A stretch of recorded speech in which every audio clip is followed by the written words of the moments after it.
Sí. Me quedé un poco colgada de lo que dijeron recién que yo no tenía registro de eso. Yo en el 76 tenía 6 años y no tenía registro de ese aprendizaje que lento, que decían, o sea, no tengo conciencia de eso, lo aprendí ahora, eso, lo acabo de aprender. No tenía conciencia porque estaba transitando la primaria, estaba en primer grado yo. Bueno, yo soy Silvina, algunos me conocen.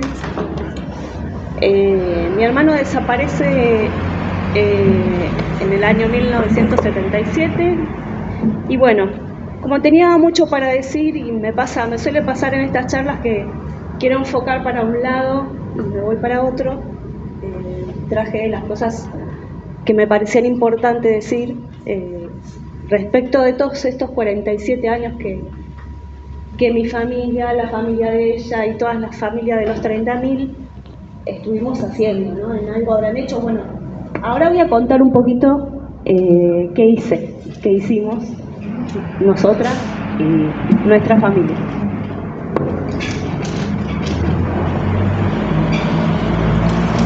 Bueno, ¿se escucha? En los 70 nos tocó atravesar la búsqueda de nuestros desaparecidos y transitamos calles de temor, nos organizamos y dimos la batalla en ese frente. Y ahí estamos, sin el derecho ni de poder decir su nombre, el nombre de nuestros queridos. Nos reuníamos en clandestinidad para recabar datos que nos pudieran acercar, una pista para seguir buscando. Solicitamos habeas corpus, visitamos comisarías, visitamos militares, nos cerraron las puertas de la catedral, pero Novak nos abrió su capilla y así seguimos la lucha. En los 80 recibimos con mucha alegría la gesta de la nueva democracia. Por un lado se ponía fin al horror, por otro lado se esperaba algún tipo de dato que nos acercase de algún modo al paradero de nuestros desaparecidos. Tras los testimonios de los sobrevivientes, tomamos la dimensión real del genocidio.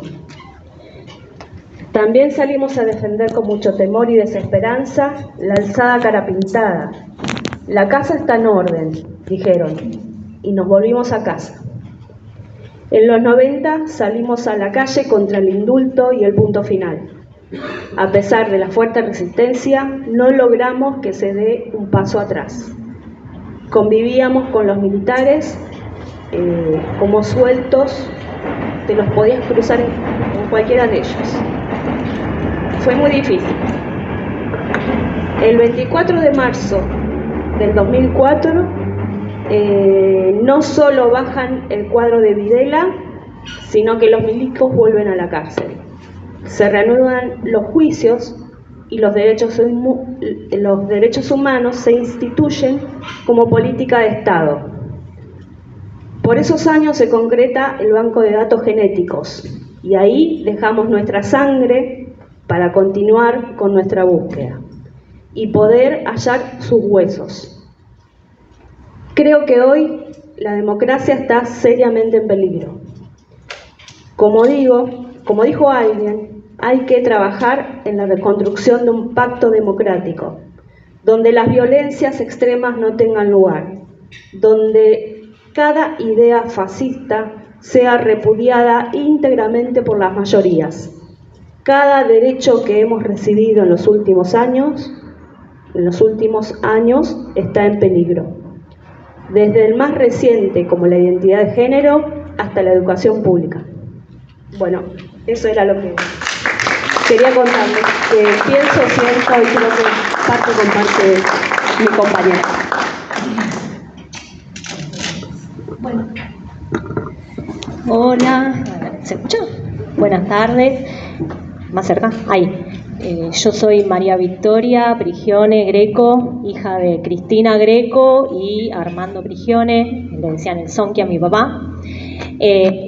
Trabajadores de la salud, se conocieron trabajando en el hospital de Gonet, allá por el año 75 más o menos, y bueno, ahí ellos empezaban a participar del área de salud, militaban en el PCML, el Partido Marxista Comunista Leninista, que era una organización de La Plata, chiquita pero no tan chiquita, y bueno, ellos fueron desaparecidos por el terrorismo de Estado en febrero del 78. Mi mamá primero fue desaparecida en octubre del 76, yo tenía 3 meses, yo nací justo el 25 de marzo del 76, esa misma noche, así que pobre mi madre ha tenido unos partos re complejos. Pero bueno, ella fue desaparecida, estuvo en la ESMA 6 meses, la liberan en marzo y decide volver con mi papá, porque bueno, vuelve a la casa de mis abuelos, mi abuelo y mi familia de acá de Berazategui. Mi abuelo dice, bueno, tenés que salir al exterior. Ella no quiere, vuelve con mi papá, que estábamos ya en Buenos Aires, clandestinos. Así que estuvieron juntos hasta febrero del 78, siguieron militando. Mi mamá estaba embarazada de 8 meses cuando la vuelven a secuestrar. A mi papá lo secuestran el 25 de febrero, a mi mamá el 26. Bueno, nada, ella estaba con otras compañeras en Mar del Plata, conmigo y otra nena de 3 años. Cae el operativo con muchísimos milicos. Cortan las luces del barrio, una cosa exagerada para 4 mujeres, una embarazada. Bueno, obviamente intentan salir, a mí y a la otra nena nos dejan con la vecina, pero por supuesto con semejante correlación de fuerzas, las secuestran a las 4. Y bueno, ahí estuvimos 10 días, no sé dónde, con esta nena, y nos llevan al juzgado. Primero nos quedamos 2 días con la vecina, después nos llevan al juzgado y ahí nos van a buscar a mí, mi abuelo y mi tía, y a esta nena, la abuela. Así que bueno, ahí vengo a Berazategui, me crió mi familia materna con mi abuelo, mi abuela y mi tía, y mi mamá, como estaba embarazada, la llevan a la ESMA nuevamente. Ahí tiene a mi hermana, que bueno, casi milagrosamente soy atea, pero bueno, tuvimos esa suerte de que a ella la llevaran a la casa de mi abuelo, no la apropiaran. No sabemos bien por qué, en realidad sí, porque los milicos se aseguraron de que hubiera registro de todo lo que hacían. Y acá en Berazategui tenemos a 2 bebés que fueron sacados de la ESMA, que uno es Emiliano Gueravilo, que él fue fundador del Centro de Estudiantes de la Media 7, en la escuela La Che Guevara, y mi hermana. Nosotros, como tenemos un humor muy negro en hijos, los hijos desaparecidos, decíamos que a Emiliano lo largaron porque era feo y a mi hermana la largaron porque era histérica. Entonces, esa es la forma de redimir, ¿no? Porque si algo no nos pudieron sacar es la alegría. Entonces, siempre hacemos esta cuestión de bromas para llevar adelante lo que fue, ¿no? Y bueno, ahí nos criamos con mis abuelos, pasamos por la escuela primaria. Sí me acuerdo lo que contaba ella, la escuela primaria, picándola, haciendo el nombre con plastilina, no me salía nada, siempre estaba llorando porque no quería hacer eso, recontra dirigido y aburrido, ¿no? No sabía que era así, como dice Silvina, no, la verdad que no sabía que era así.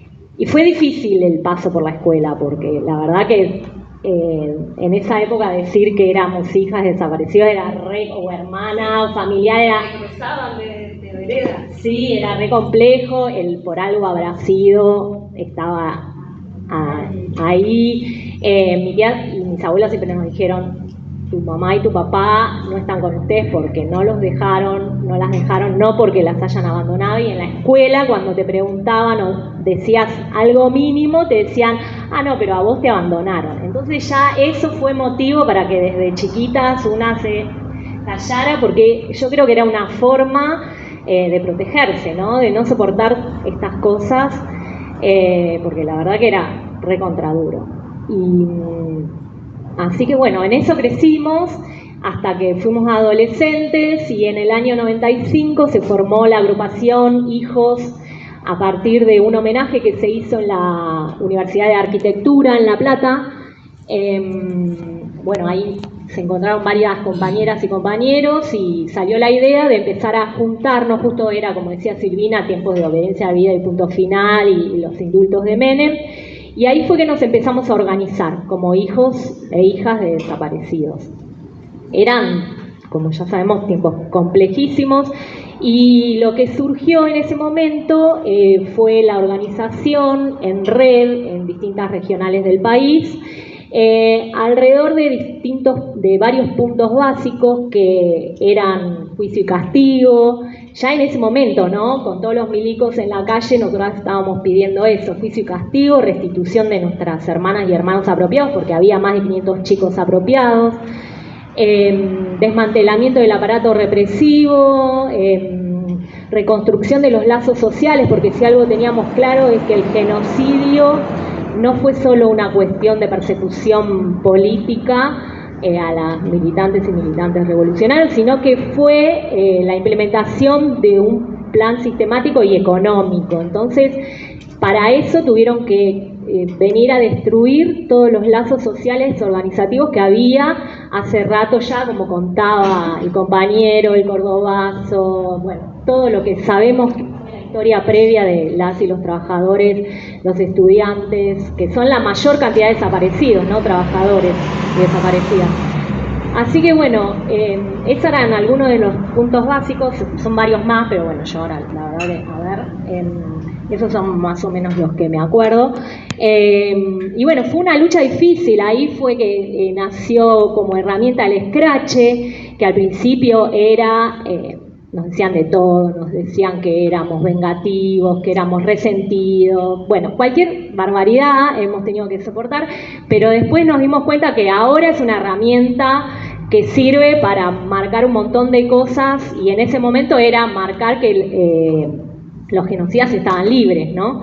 Y que eran el buen vecino, el ancianito que estaba al lado de casa, que en realidad era un genocida, un violador, un ladrón, porque no solo violaron, torturaron, secuestraron, sino además se robaron los cuerpos de nuestras madres y nuestros padres, que los terminaron a muchos trasladando, lo que significaba en algunos casos tirar al Río de la Plata, en otros enterrar en fosas comunes. Bueno, ya sabemos los que conocemos la historia cuántas cosas han pasado, ¿no? Entonces, bueno, esa fue una de nuestras herramientas de lucha, y sobre todo marcar esto, la lucha contra la impunidad de ayer y de hoy, porque consideramos que la democracia o el gobierno constitucional también seguía violando los derechos humanos y también sigue hoy violando los derechos humanos de distintas maneras, ¿no? También sigue el aparato represivo actuando, también nos siguen reprimiendo a las y los trabajadores en distinta intensidad, de distinta forma, pero eso sigue. También sigue siendo una herramienta, ¿no? Del poder en otra intensidad, lo que sea, pero también la seguimos sufriendo como docentes. ¿Cuántas veces hemos tenido que salir corriendo? Bueno, me acuerdo la última marcha en el gobierno del macrismo, la marcha por el 82% móvil, que fuimos, porque la realidad es que las y los docentes estuvimos siempre en la lucha, y si la educación pública para mí sigue en pie, es sí y solo sí gracias a las y los docentes, porque la verdad que ningún gobierno nos ha regalado nada. Todo lo que se sostuvo, lo que ganamos es gracias a nuestra lucha. Bueno, no sé, esa es mi opinión, podemos diferir, pero bueno, yo opino eso. Entonces tenemos un rol importantísimo en lo que es la lucha histórica, ¿no? Y que lo seguimos teniendo. Eso yo pensaba, ya hablamos un poquito, ya se habló, no quiero redundar, de la situación actual. En mi caso, yo estoy aterrorizada de volver 47 años después de la dictadura, casi 40 años después de iniciada la democracia, a tener que discutir si fueron o no fueron 30.000, si fue o no fue un genocidio, si fue una guerra sucia tremendo, tener a la nazi que tenemos como supuesta, claro, supuesta vicepresidenta, la tenemos ahí diciendo estas barbaridades, haciendo homenajes a los genocidas. La verdad que es tristísimo, y a la vez también lo entiendo como las vueltas que da el sistema, ¿no? Mientras siga existiendo este sistema van a seguir apareciendo. Siempre estuvieron ahí agazapados, algunas veces más callados cuando hubo más conquistas, otras veces salieron y se envalentonaron.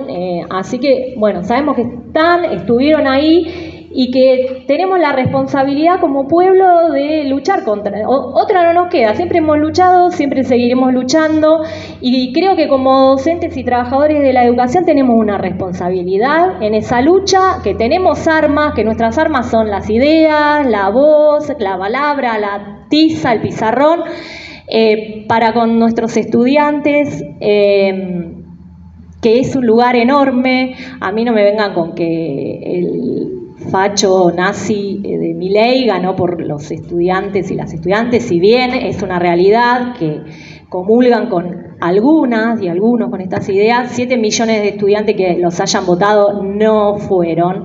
Entonces, si han habido, bueno, nosotros tenemos ese granito de arena que podemos aportar en discutir estas ideas. Para mí es una falacia que en la escuela no se hace política. La escuela es política, es un espacio político. Tal vez no se haga política partidaria, pero sí es político.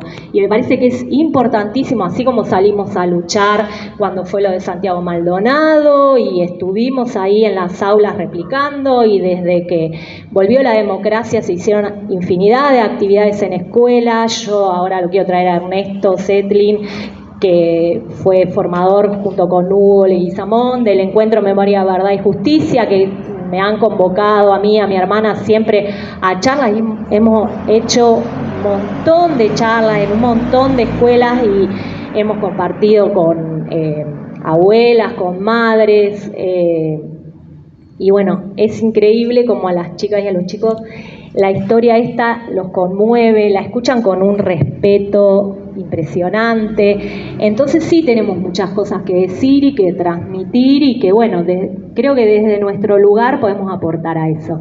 Porque, por ejemplo, recuerdo cuando también en el macrismo hicimos una charla en la Escuela Agraria 1 de Pereira, y por haber hecho esa charla con Ernesto, con Célica García, hermana de Diana García, sancionaron a la preceptora, a Jorgelina Pereira, por hacer esa charla. Le hicieron un sumario, estuvo 6...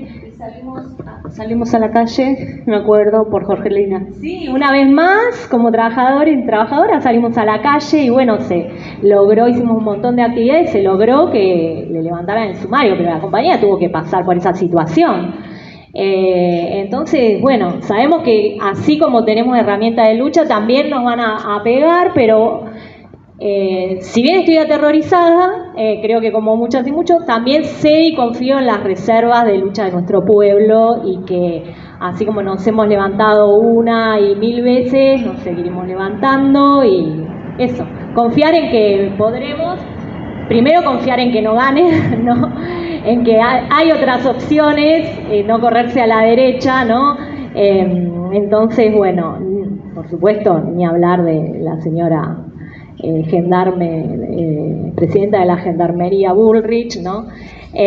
Así que bueno, nada, eso, yo convoco a seguir haciendo memoria, justicia en las aulas, y a seguir transmitiendo que sí fueron 30.000, que sí fue un genocidio, y que como pueblo ni olvidamos, ni perdonamos, ni nos reconciliamos, y de ahí no nos mueven. De ahí no hay un paso atrás. Así que bueno, esto para no hacerla tan larga, hasta ahí.